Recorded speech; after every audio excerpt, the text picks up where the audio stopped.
মামা কথা কলে শুনিব লাগে পুৰা সাইলেন্স সাইলেন্ট মই 1 2 3 কৰি গৈ আছো সকলে শুনি লব 1 মিনিট সাইলেন্ট প্ৰথম কথাটো হল ইয়াত বহুত দুখীয়া মানুহ আছে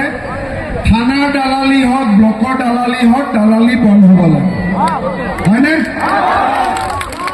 2 নম্বৰ কথা ডি ভোটাৰৰ সমস্যা সমাধান হ'ব লাগে হয়নে 3 নম্বৰ কথা আধাৰ কাৰ্ড আৰু বায়োমেট্ৰিকৰ সমস্যা সমাধান হ'ব লাগে হল 4 নম্বৰ আমাৰ নদীৰ গৰাখহনীয়া বন্ধ হ'ব লাগে 5 নম্বৰ আৰু বহুত ইম্পৰ্টেণ্ট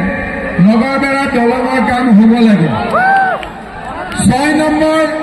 জলজলিৰ কাম হ'ব লাগে 5 নম্বৰ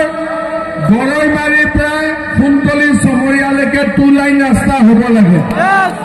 হয়নে আৰু আমাৰ ইয়াতে সায়েন্সৰ কলেজ নাই সায়েন্সৰ কলেজো হ'ব লাগে হয়নে হ'ব ঠিক আছে মই এতিয়া এটাই কথা সকলোকে ওয়াদা কৰিলো ইলেকশনৰ পিছতে মই একদিন আপোনালোকৰ মাজত আহি যাম অফিচাৰ বিলাক লৈ আহি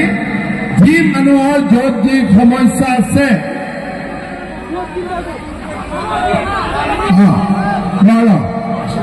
য'ত যি সমস্যা আছে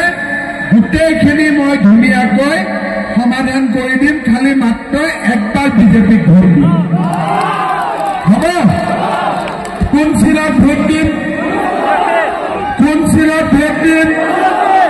কোন চিনত ভোট দিম মোৰ লগত একেলগে ক'ব